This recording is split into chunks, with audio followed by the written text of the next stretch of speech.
Hello, my name is Leo and welcome to another reading of the Elder Scrolls. Today we're going to be reading A Dance in Fire, Chapter 3 by Wagen Jarth. I didn't do a recap at the beginning of Chapter 2, but I will do a little recap of the story so far. So, we are following our hero, Democritus Scotty, who was fired. Yeah, he got fired from the his building commission in the Imperial City.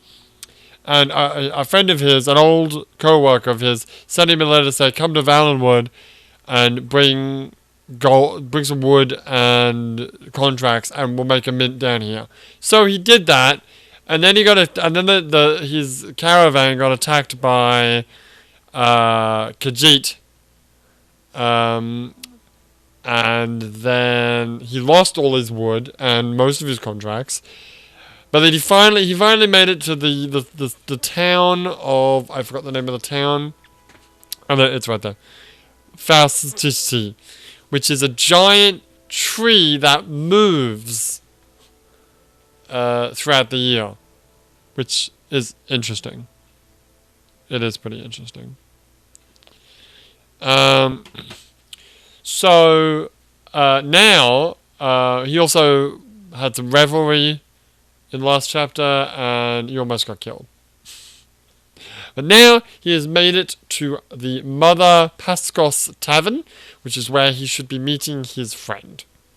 And that is where we will begin Chapter 3 of A Dance in Fire. Not to be confused with A Dance of Ice and Fire, that's a completely different book series. Mother Pascot disappeared into the sordid hole that was her tavern, and emerged a moment later with a scrap of paper with Leonidas Juris's familiar scroll. Damascus Scotty held it up before a patch of sunlight that had found its way through the massive bores in the Tree City, and read, Scotty, so you made it to Fantasy Valenwood. Congratulations!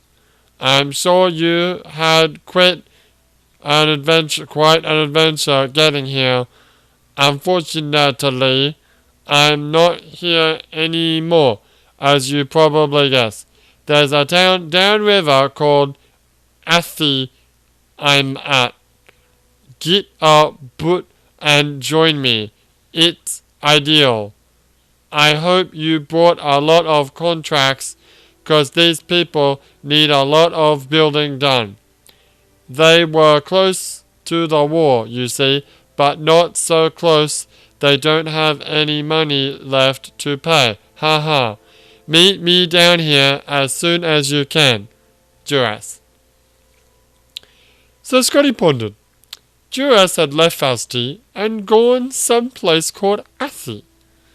Given his poor penmanship and ghastly spelling, it could equally well be Athe, Apthe, Ophthe, Imithri, Uthra, or Kakakamakabra.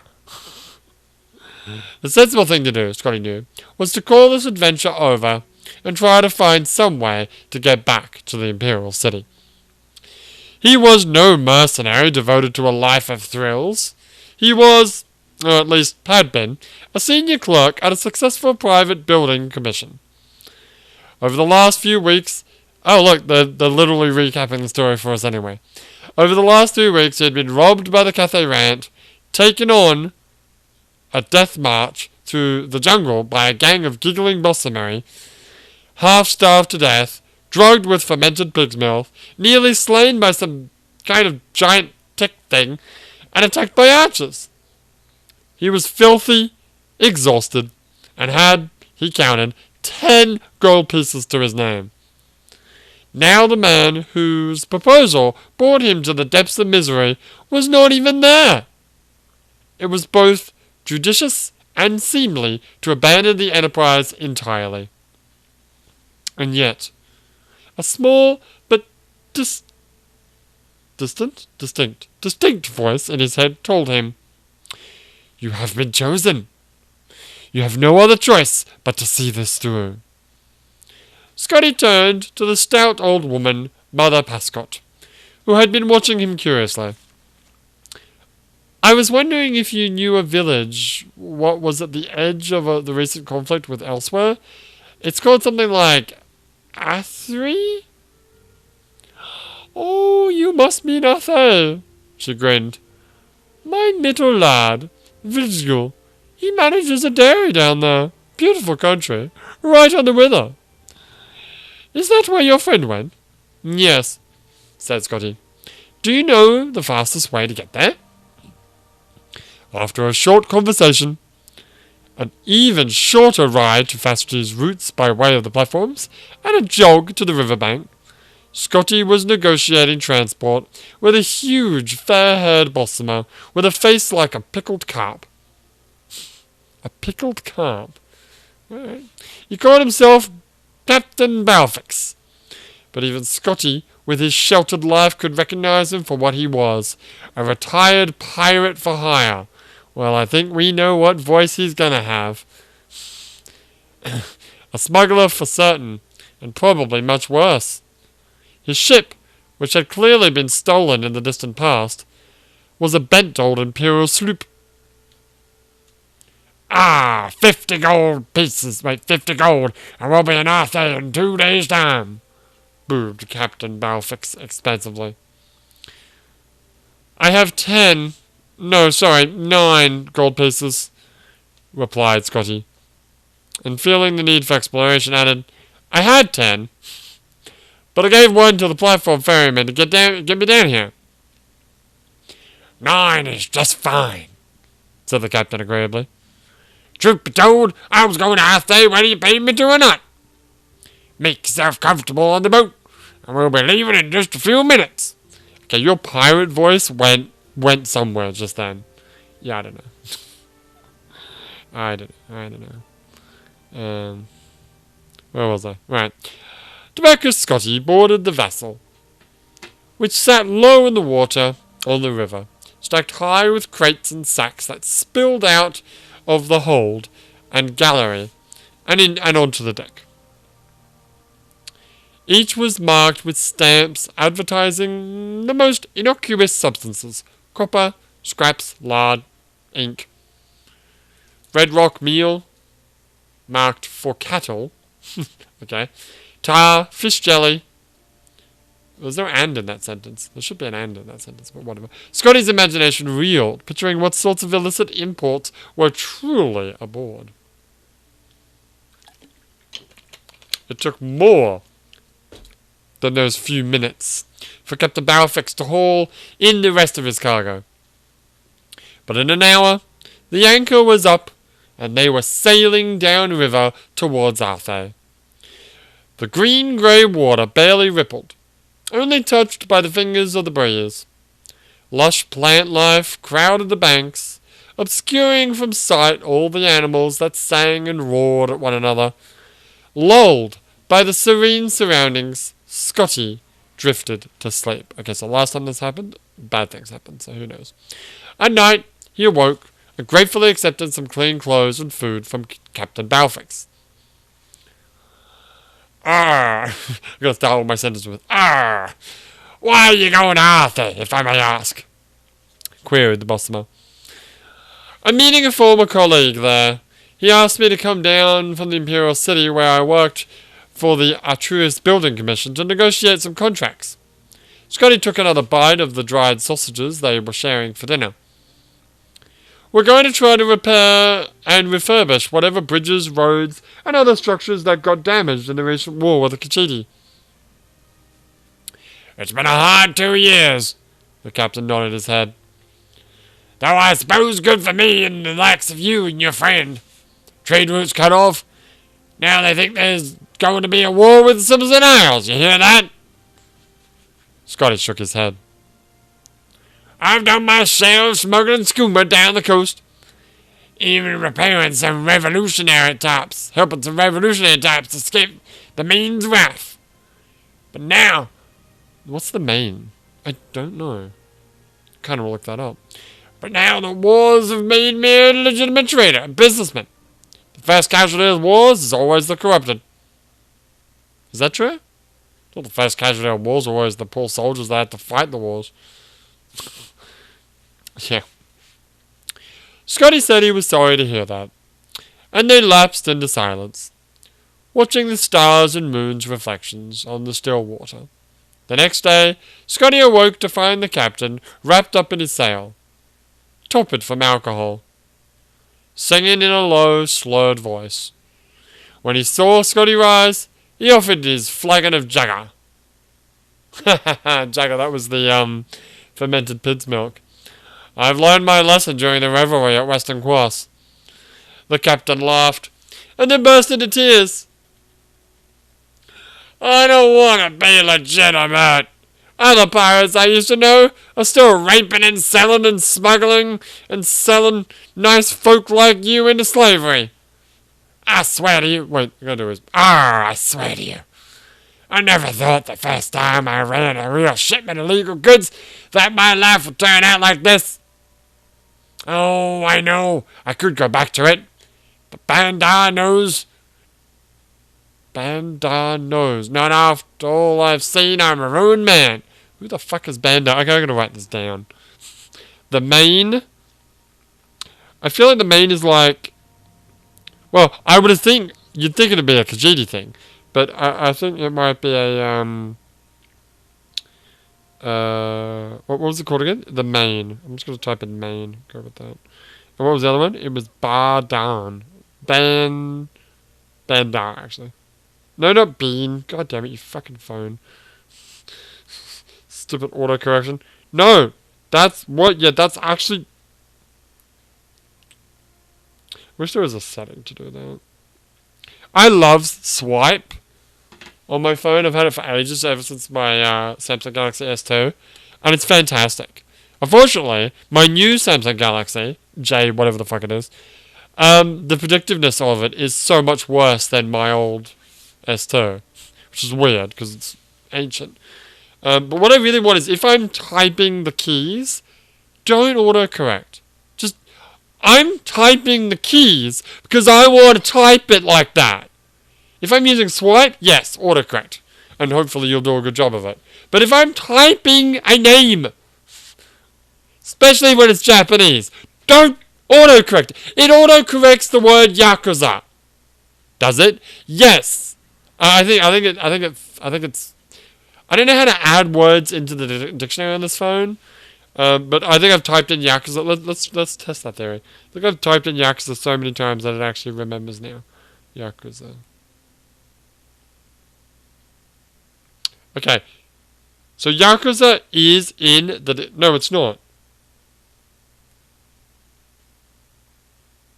No, it is. It is in the dictionary. But for a while there, it was always autocorrecting to Takuya, which is a Japanese name and not an English word. But whatever.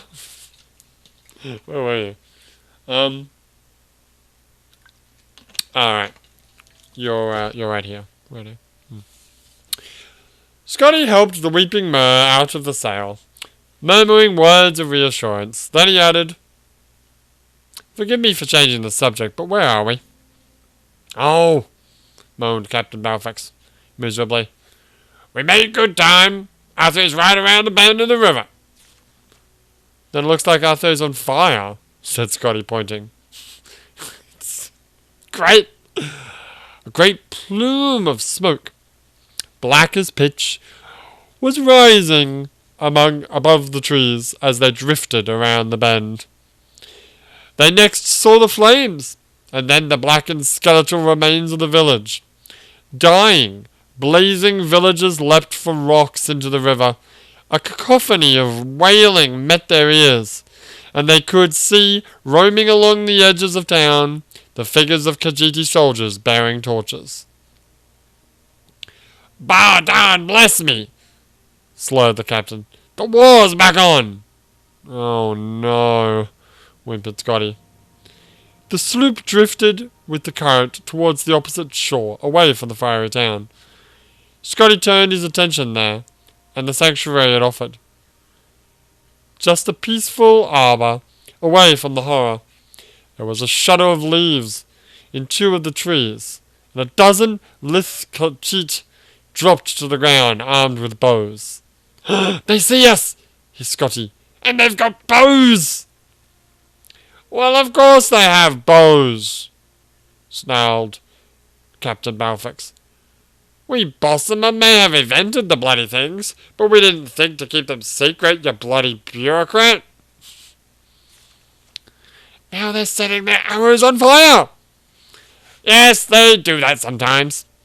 "Captain, they're shooting at us! They're shooting at us with flaming arrows!" "Ah, so they are," the captain agreed. "The aim here is to avoid being hit." I love this book series. But hit they were.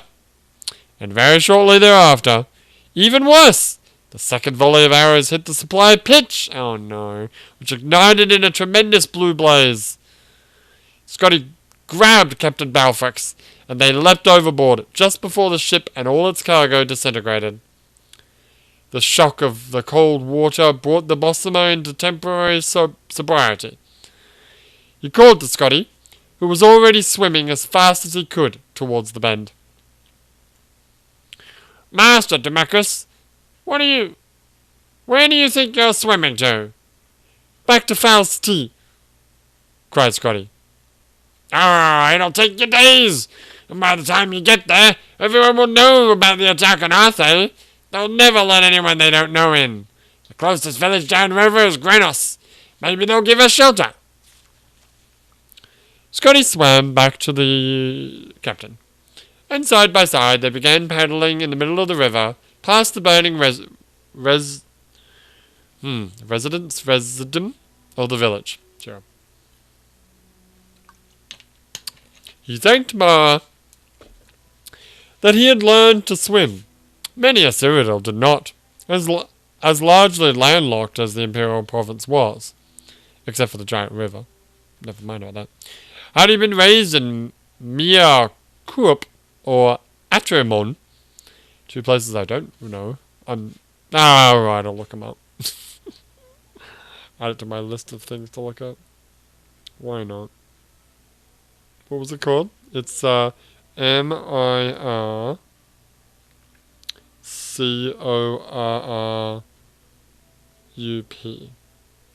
And then the next one was ART. Sounds like a Digimon name. Artemon. Yeah, it does sound like a freaking Digimon name. Anyway, where was I? Had he been raised in Mia Kuop or Artemon, he might have been doomed. But the Imperial City itself was encircled in water. There you go. Okay, yeah. I was going to say. I suppose, yeah, most of the other areas of Cyrodiil there's no water. But yeah, the Imperial City, it's got water everywhere. And every lad and lass there knew how to cross without a boat. Even those who grew up to be clerks and not adventurers. Captain Balfox's sobriety faded. That's right, as he grew used to the water's temperature. Even in wintertide, the Xylo River was fairly temperate, and after a fashion, even comfortable.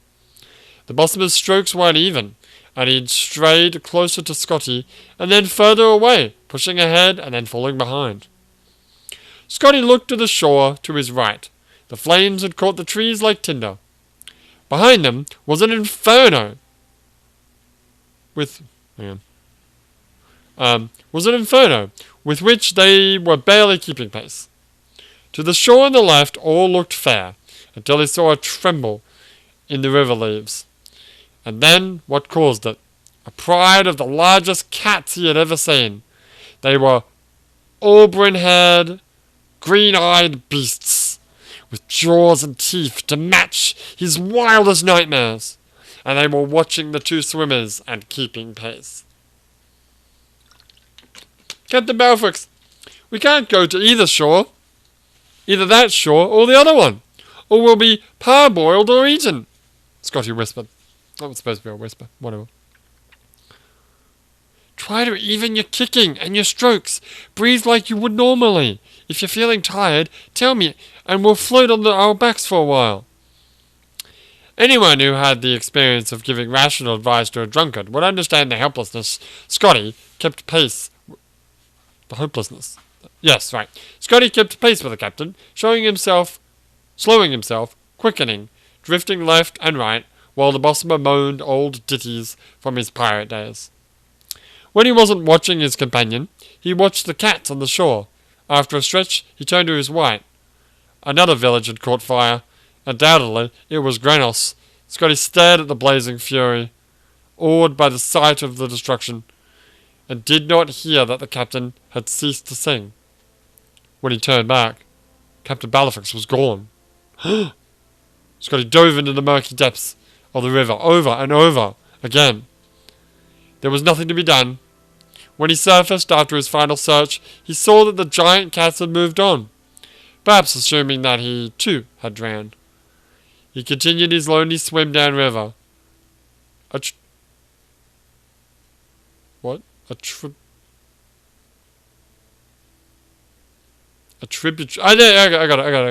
tributary, he noted, had formed a final barrier keeping the flames from spreading further.